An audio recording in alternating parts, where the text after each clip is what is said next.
and gentlemen, welcome back to Smug Mode, a podcast where we talk about the British sci-fi comedy classic Red Dwarf.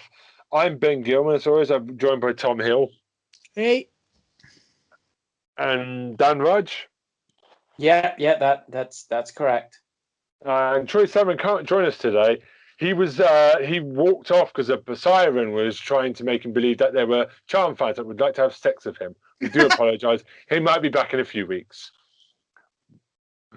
Yeah. Chip, chip, boom. How are you guys doing? Not too bad, man. Not too bad. Yeah. It's too good, isn't it? I had to use it. I'm sorry. This isn't a syndrome, but I had to use that intro. So, today we are here to discuss the start of season 6, which is considered by many the best season.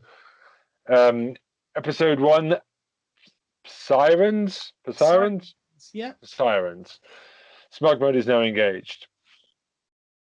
So this episode is 200 years after investigating the Esperanto. The Red Dwarf crew awakes from suspended animation. They set out to find Red Dwarf, which has vanished without a trace on board Starbug. They stumble upon an asteroid field containing lost spaceships inhabited by Psirens. I don't even know if I'm saying that right. Genetic engineered alien creatures that telepathically lure the ship's crew into the asteroids to suck up their brains. Telepathically. Yeah. Telepathically. My mouth says English. Telepathically. Yeah. Or prophetically in the case of my English technique today. So what did you guys think of this episode?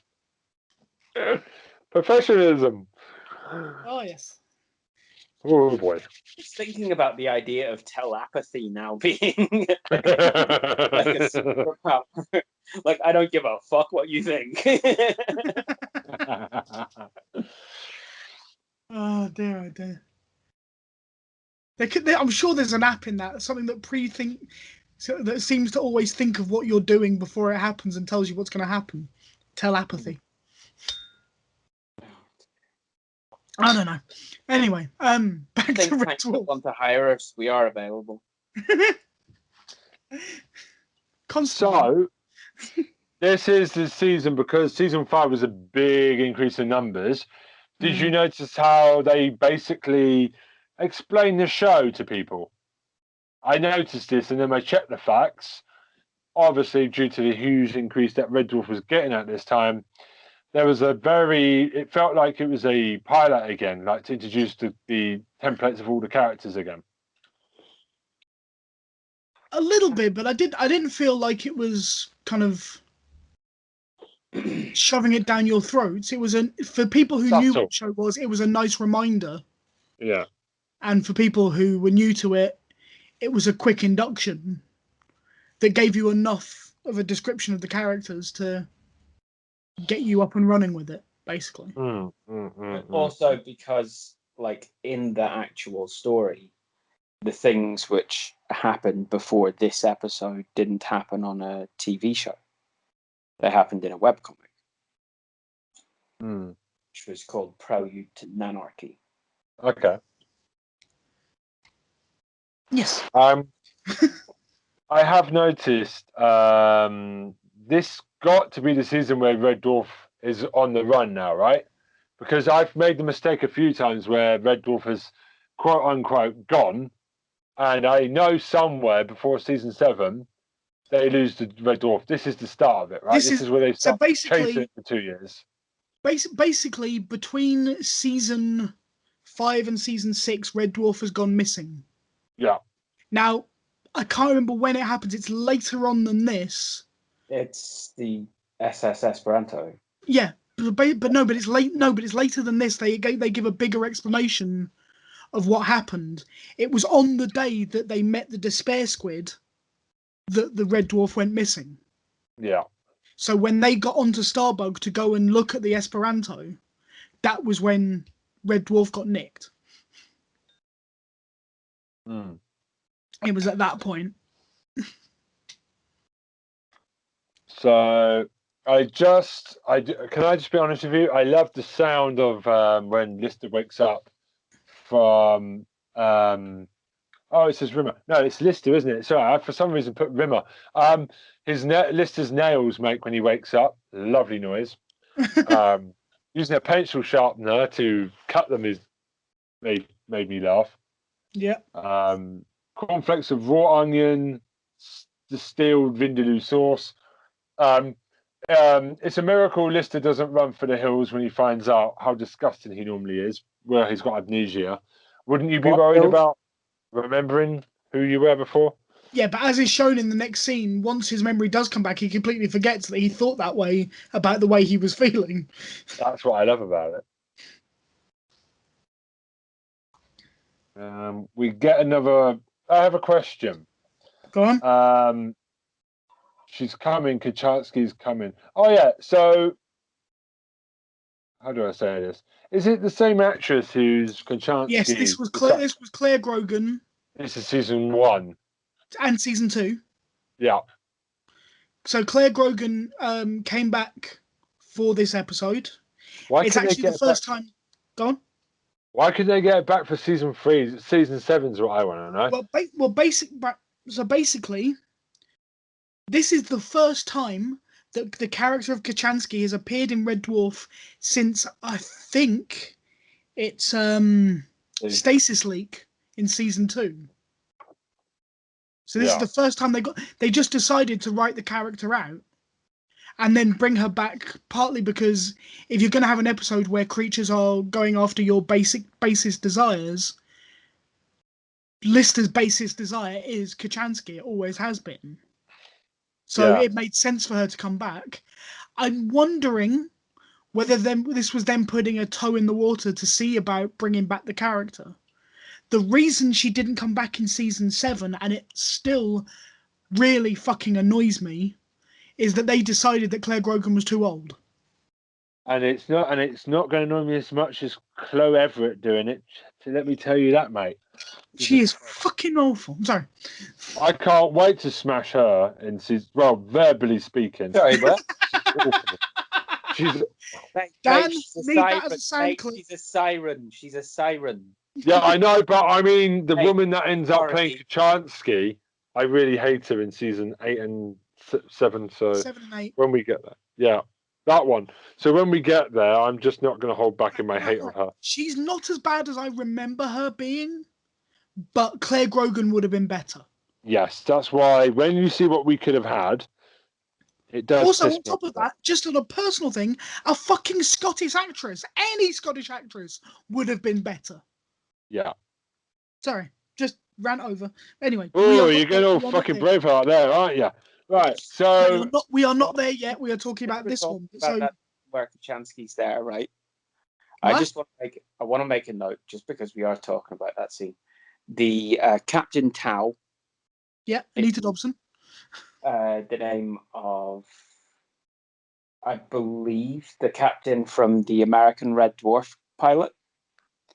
Possibly. Anita Dobson is the wife of Brian May, who approached to be Lister's hands for a guitar solo. Yes. And he couldn't do it, but Anita Dobson could, yeah. It's in my notes. Well, excellent. It's in everyone's notes then. Yep. That's brilliant. No, it's good insight. I appreciate it. It's good when you guys do it for me. I don't have to speak so much. Do you know who actually did do the hands for that guitar solo? He wasn't able to. He was the lead guitarist with Roxy Music. Was the guy who did it. That's pretty cool. Phil Manzanaro. So Brian May was giving Anita Dobson one, was he, at the time? Oh, interesting. I've just seen that. Brian May is still married to. Oh, he's still giving her one. That's good. That's good. Good man. Yes, right. if the one you're talking about is a wedding ring. Yeah. I'd imagine he's given her thousands at this point. Well, it says here they're boyfriends, so I'm just going with it. Anyway. Welcome back to Red Dwarf. So turning underwear inside out, does that actually work? Can't say I've ever tried it, but Me neither. I don't know. Maybe. Okay. I doubt So- it works for 3 weeks though. Yeah, but who would normally wear underwear for 3 weeks continuously? Yeah, no friend of mine. Basically, one of the big classic scenes for that a lot of people remember is the Rimmer startup sequence to get him out of hypersleep. Oh, Like, you know, the charisma in his little finger. I Yeah. knew it was coming. Still brilliant. Even when you know it's coming, it's still funny as hell. But I laughed harder at Lister's being now told. We find out that this has now been told if he has to play the guitar, he has to go outside into space to play it. That made me raw. That I forgot about that. Oh dear. Yeah. No, I like the new feel this season. It's a lot slicker. The story takes a lot more precedence. It feels a lot less sitcom-y and a lot more sci-fi. Yeah. And it actually feels like they don't run out of episodes, and they don't they know all the way. There's an overarching arc going on now for the next couple of years to find Red Dwarf, and I like that. It's something I'll bring up next week, but I do love the fact that there's an ongoing. This is where the show starts to bring up its past a lot. Mm-hmm. Yeah. Yeah. I love this. Yeah. Yeah. I mean, go on, Dan. For the things that actually go on in the episode, they are, just for those who haven't seen it, they're trying to catch up to Red Dwarf. They know that Red Dwarf's out there. They know roughly where Red Dwarf is. They're following its trail. And the impetus for this episode itself is they've all been woken up specifically because they have a chance to get the jump on Red Dwarf by going through an asteroid belt that the giant ship of Red Dwarf couldn't manage to do so. While they're doing this, they happen upon a graveyard of ships, including a Klingon ship. Klingon battle cruiser, yeah. In the vest. A ship from Alien. That's right. Yes. And a ship from Space 1999. Yes. But just as a quick aside, it is now canon that not only is Red Dwarf set in the same universe as Doctor Who, it's now also set in the same universe as Alien, Space 1999, and Star Trek. Yeah, true enough. I think they were just put in there for a laugh, but yeah, true enough. I love the cat saying, and I will say this now, Chris Barry almost looks down the lens of the camera when he replies. It's really quick. Which point? There's an old, and he replies that there's an old human proverb, and that's the point where he almost looks down the lens and quickly catches himself. Whoever heard of a run? Yeah. A line ripped directly from the American pilot as well. Oh boy, we're never doing that, by the way. We're never doing the American pilot. We've been asked. We're not doing it. No. We quite clearly, at the beginning of every single episode, we are talking about the British sci-fi classic Red Dwarf, not any dodgy spin-offs. Not the American garbage fire dump known as the Red Dwarf pilot. No.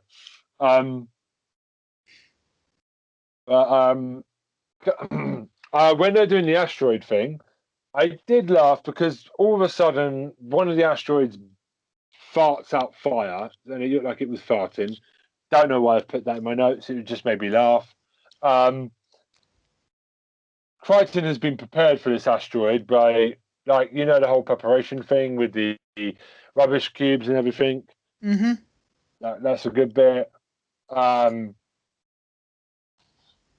was I going to say? Yeah, hook, line, and a copy of the Anglian Times is a good... Hook, line, sinker, rod, and copy of Anglian Times. Sir. Of course, this also has the line that this entire series is named after. We'll get into that. I would say somebody badly needed a pen made me laugh. With like you don't see it, but the description of the person That's the writing guy out a putting message. sirens in his own intestinal tract on the floor. Yeah. I've got a question for you though. There is one question. It's Ben's question of the week. Go on. That's bugging him. Why is the fat guy in the black box eating a burger when he's in danger? Because he's a fat git. And possibly because he knows it's his last chance to eat a burger. I don't know. I think the whole point of him having it is so that he can do the joke about you knocked all the ketchup out of my burger when everyone thinks that it's blood. I think that's probably the whole reason for it. Is a very cheap setup. Okay. That scene is cut quite drastically. The deleted parts of that scene that ended up on the cutting room floor, that character actually got a much longer monologue. Oh yeah. So there might have been some stuff to do with that as well. So just as an idea. Fair Okay. I do love the Rimmer's feint. I can't remember what he feints, but it's really funny. What he faints? Yeah, he drops backwards, doesn't he, at one point? I'm trying to remember that. I don't remember that off the top of my head. What makes him faint? I can't remember. Aren't I doing well today? Oh no, that's it. That's the point. That is the point when it happens. Is your man the captain, and then the. Oh yes. Thank you, Dan. That's why we don't pay you any money, but then again, we don't get any money either. So if anyone would that's like why to we start would paying pay me you money, the big that would be bucks. awesome. We're gonna have a Patreon. We're gonna get that one. I wish. Cat is. I do like the thing where they try to. The first thing they try and do the sirens to get to get the crew. They try and get Cat. Yeah, you heard him. They need seat spreaders. You guys deal with the siren thing. I'll deal with this. But I do love how he basically doesn't fall for it. He catches himself. Even the brunette. That's it. Oh yeah, Sanity FM made me laugh. Tune into Sanity FM. Yeah. Smug mode finally because Crichton gets it right. Smug mode. Yes. Also, and Dan will attest to this. Before that bit, right? Before that bit, though, it's that bit where the asteroid suggests we maintain course. The asteroid does not exist. Suppose you're wrong, sir. I'll stake my reputation on it. You don't have a reputation. You don't have a. No, but I'm hoping to acquire one from this escapade. Yep. Followed by just the smug mode. Well, I can't stand around all day. Saving your necks all day. I guess I'll make a start on that iron. But this also has a line that Dan will have heard me quote probably 1 billion times while we were at university, which is "It's as plain as a Bulgarian pinup." Deader than corduroy. But yeah, this in general, this is a good episode. I mean, I love the way they managed to catch out the siren when it pretends to be a lister. I think that's absolutely brilliant. The idea that it goes, all right, it's read his mind, therefore it will have read his deluded belief that he can play the guitar. I will say, the first time that I saw it, this one, that one trick was something that as soon as they were both in, I went, oh, this is how it's going to happen. Fair enough.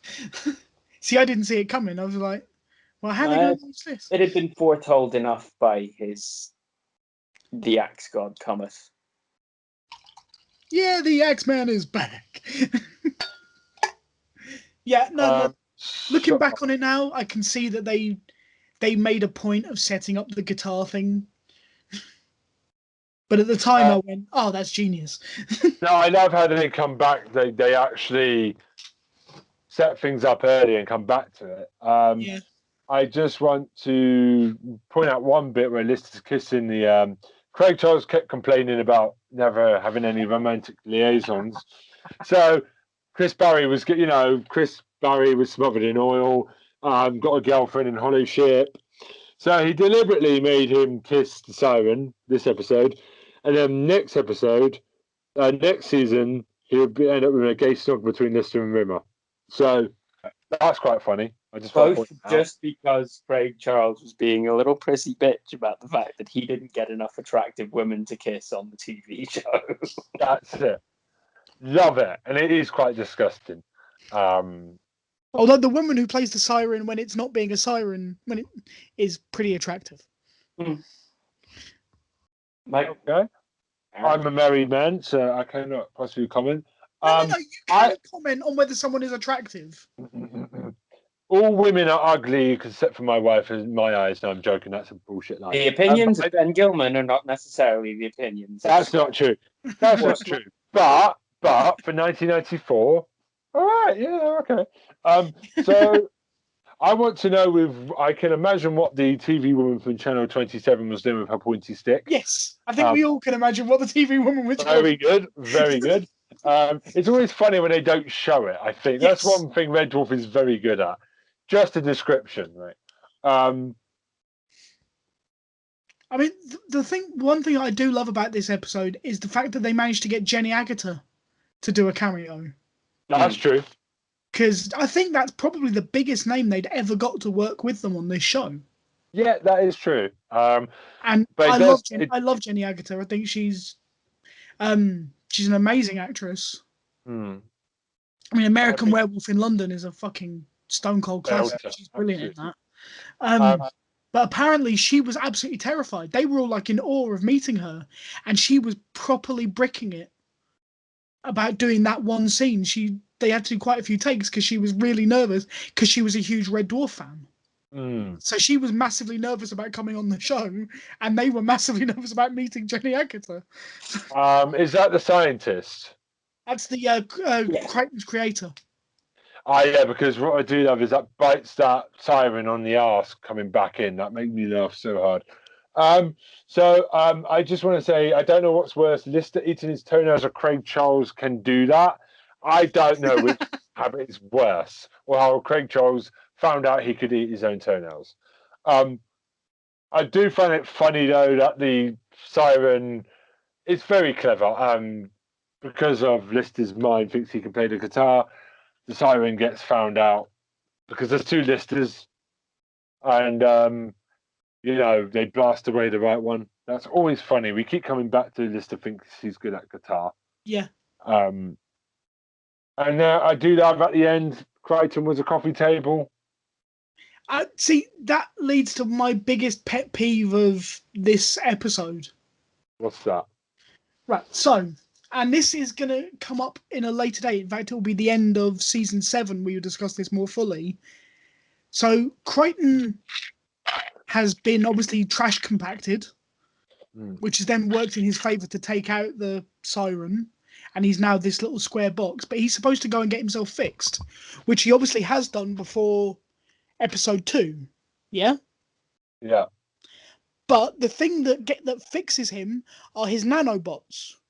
And we discover at the end of season 7 that they abandoned him and stole Red Dwarf. So how did he get repaired if his nanobots weren't there?